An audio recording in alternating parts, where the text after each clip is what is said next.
وَلَا تُقَلِّدُونِي، اور میری تقلید نہ کرو.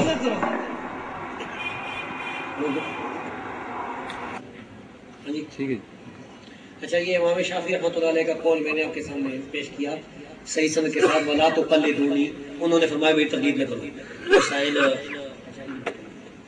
اسی طرح یہ کتاب الام ہے امام شافعی کی، یہ مزنی کی روایت، اس میں صفحہ پہلے پر لکھا ہوا ہے کہ امام شافعی نے اپنی تقلید سے بھی منع کیا اور دوسرے لوگوں کی تقلید سے بھی منع کیا.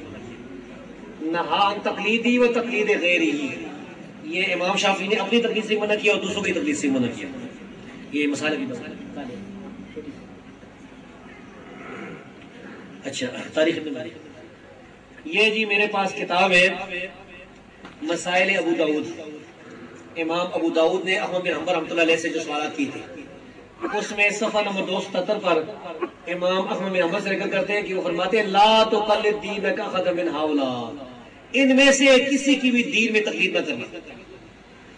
اسی طرح یہ امام یحییٰ بن معین کی حدیث کی تاریخ کی کتاب ہے، اس میں صحیح سند کے ساتھ اپنی تاریخ کی کتاب میں امام ابو حنیفہ سے ذکر کرتے ہیں کہ امام سے فرماتے ہیں ویحک یا یعقوب، قاضی ابو یوسف خرابی ہو جائے، لا تکتب کل ما تسمع منی، ہر میری بات جو سنتا ہے اس کو نہ لکھا کر. فإنی قد ارى الرأي اليوم واترك غدا، میری آج ایک رائے ہوتی ہے کل میں اسے چھوڑ دیتا ہوں. وارى الرأي غدا واترك بعد غد، کل میری ایک رائے ہوتی ہے اور پرسوں کو چھوڑ دیتا ہوں. اس سے معلوم یہ ہوا کہ آثار سلف کے بھی خلاف تقلید کی. یہ اب 8 علامتیں ہم نے بیان کر دی، 2 رہ گئی. یعنی اس کی 9ویں وجہ یہ ہے کہ تقلید سے غلو پیدا ہوتا ہے. تقلید کرنے والے لوگ جو ہیں اپنے اماموں کے بارے میں اتنا غلو کیا کہ ہم حیران ہوتے. یہ میرے ہاتھ میں یہ فتاوی شامی ہے جس کے حاشیے پر در مختار چڑھی ہوئی ہے. یہ پہلی جلد صفحہ 38-39 پر لکھا ہوا ہے کہ امام ابو حنیفہ جو ہے وہ خانہ کعبہ میں گئے ہیں، خانہ کعبہ کے دروازہ کھلا کر وہاں پر ایک ٹانگ پر کھڑے ہو گئے اور نماز پڑھی ہے، آدھا قرآن پڑھا ہے. دوسری رکعت، ایک رکعت میں، دوسری رکعت میں باقی آدھا قرآن پڑھا ہے دوسری ٹانگ پر کھڑے ہو کر، اور پھر کہا ہے کہ اے اللہ میں نے تیری عبادت کا حق ادا نہیں کیا. تو غیب سے آواز آئی کہ اے ابو حنیفہ تو نے میری عبادت کا حق ادا کر دیا، قد غفرنا لک، ہم نے تجھے بخش دیا. وَلِمَنْ اتَّبَعَكَ مِمَّنْ كَانَ عَلَىٰ بَصِيرَةٍ إِلَىٰ يَوْمِ الْقِيَامَةِ، اور جو تیری پیروی کرنے والے ہیں، تیری تقلید کرنے والے، قیامت تک سب کو بخش دیا. ایسا غلو کیا جو.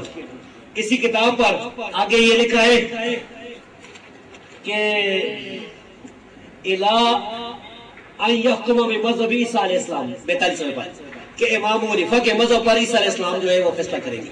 عیسیٰ علیہ السلام آ کر ہم ہی مذہب پر عمل کریں گے. اسی طرح اس میں یہ جو ہے مکتوبات امام ربانی کے نام سے کتاب ہے شیخ سرینی کی، اس میں لکھا ہے کہ حضرت عیسیٰ علیہ السلام جو ہے یہ امام اعظم رضی اللہ عنہ کے مذہب کے موافق عمل کریں گے. کیسا غلو کیا ان لوگوں نے اپنے اماموں کے بارے میں. یہ بات سرفراز فلسفہ نے بھی لکھی ہے، یہ جو گجرا والے ہیں نا دیوبندی حکم و ذکر بالجاد، اس میں بھی لکھتے ہیں کہ اس لیے جب حضرت عیسیٰ علیہ السلام نازل ہوں گے تو فقہ حنفی کے مطابق عمل کریں گے. آگے تعویل کی کوشش کی کہ اس سے مراد یہ. تو ان لوگوں نے ایسا غلو کیا اپنے اماموں کا کہ ان کا درجہ نبی کے برابر کر دیا، اس سے بلند کر دیا. 10ویں اور آخری وجہ جو یہ ہے مقلدین یہ ایک دوسرے کے خلاف لڑائیاں کرتے رہے، ایک دوسرے پر کفر کے فتوے لگاتے رہے. یہ میرے ہاتھ میں یہ کتاب ہے موجم البلدان یاقوت الحموی کی، تقریباً یہ 900 سال پہلے کتاب ہے. تو اس میں یہ اصفہان کے حالات میں جلد نمبر 1 صفحہ نمبر 209 پر یہ بتاتے ہیں، کہتے ہیں کہ اصفہان میں اس میں آپ اوپر کا سوال تھا، وقت فشل خراب فی هذا الوقت، اس زمانے میں تباہی ہو گئی اس شہر میں، وقبل اسے پہلے فی نوائی ہے ایک گرد بھی، لکثرت الفتن والتعصب بین الشافعیہ والحنفیہ، شافعی اور حنفیوں کے درمیان فتنے اور تعصب زیادہ ہوا، والحروب المتصلہ بین الحزبین، اور دونوں گروہوں کے درمیان حنفیوں اور شافعیوں کے درمیان جنگیں ہوئی ہیں. فکلما زار طائفہ نابت محلۃ الاخری، جس گروہ کو بھی فتح ہوتی تھی وہ دوسرے گروہ کے محلے کو لوٹ لیتا تھا، وہ احرقتھا جلا دیتا تھا، وہ خربات خراب کر دیتا تھا. لا یاخذ فی ذلک الا ملازمہ، کوئی اللہ کا خوف نہیں، کوئی چیز. یہ حنفی اور شافعی ایک دوسرے کے ساتھ ایسی لڑائیاں کرتے تھے، تاریخ میں موجود ہے، محلے لوٹتے قتل کرتے تھے. یہ دوسری بھی کتاب جو ہے نا الفائد البحیہ، ہاں جی، یہ پھر 2-3 حوالے اور نہیں پیش کر سکوں، تھوڑا بہت، ہاں جی، اچھا مجھے دینا اس کا وہ جو بلدان کا دوسرا والا، یہ بھی جلد نمبر 3 میں بھی وہ جو بلدان کی، یہ یہاں لکھا ہوا ہے کہ شافی اور حنفیوں کے درمیان جنگیں ہوئی ہیں، وقعت بین الغروب، ان کے درمیان جنگیں ہوئی ہیں۔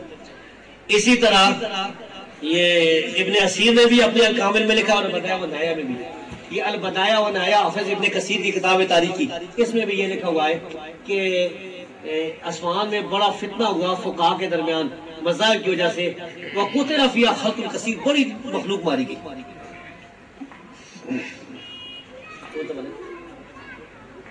اچھا اب یہ دیکھیں، ایک حنفی عالم جو ہے وہ کہتا ہے، یہ تاریخ دمشق میں موجود ہے، تاریخ دمشق، یہ اس کا خلاصہ ہے، اصل کتاب بھی موجود ہے، صحیح سمجھ سے وہ کہتا ہے کہ اگر میرے پاس اختیار ہوتا تو میں شافیوں سے جزیہ لیتا، کافروں سے جو جزیہ لیتا۔ اچھا ایک شافی آدمی حنفی بن گیا نا، شافیوں کا ایک، یہ بڑا مولوی حنفیوں کا ہے، اس سے اس کا باپ پوچھتا ہے تو حنفی کیوں بن گیا؟ تو کہتا ہے اترغبون عن ان یکون فیکم رجل واحد مسلم، کیا تم پسند نہیں کرتے کہ سارے گھر میں ایک مسلمان ہو؟ الفوائد البحیہ عبداللہ لکھنوی صاحب کی کتاب ہے۔ اسی طرح یہ آخری حوالہ ہے، حوالے جو کوئی بڑے زیادہ ہی حوالے تھے اور کوئی بات ہے ہی نہیں ہماری، لیکن وقت کی کمی کی وجہ سے، البار الرائے کے ابن الرجیم کی، حنفیوں کی فقہ حنفی کی کتاب ہے، اس کی جلد نمبر 2 صفحہ نمبر 46 پر ایک حنفی بڑا عالم کہتا ہے کہ حنفی کو یہ نہیں چاہیے کہ وہ اپنی بیٹی کسی شافعی مذہب والے کو دے، ہاں ان کی بیٹی سے شادی کر سکتا ہے، تنزیل منزل اہل کتاب، کیونکہ وہ اہل کتاب کے مقام پر ہے، یعنی یہودیوں کے۔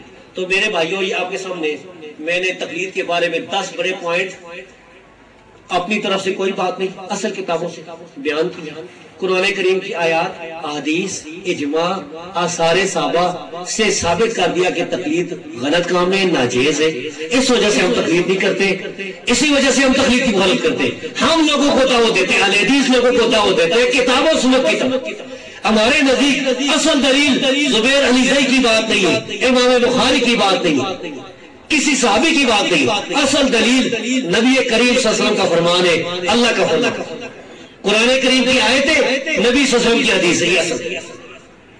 اس کے بعد ہم ان کی تائید کے لیے صحابہ کے آثار بھی پیش کرتے ہیں، تابعین کے بھی، یہ ہے ہمارا اصل عقیدہ اور دعوت، یہ اہل حدیث کی دعوت ہے۔ تو میرے بھائیوں، آپ کے سامنے میں نے جو بیان کیا ہے اس پر آپ غور کریں، ٹھنڈے دل سے، غصہ ٹوٹتے ہوئے۔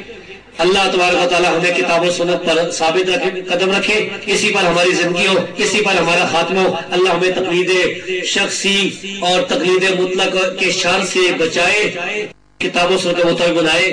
وَأَقُولُ قَوْلِي هَٰذَا وَأَسْتَغْفِرُ اللَّهَ لِي وَلَكُمْ وَلِسَائِرِ الْمُؤْمِنِينَ۔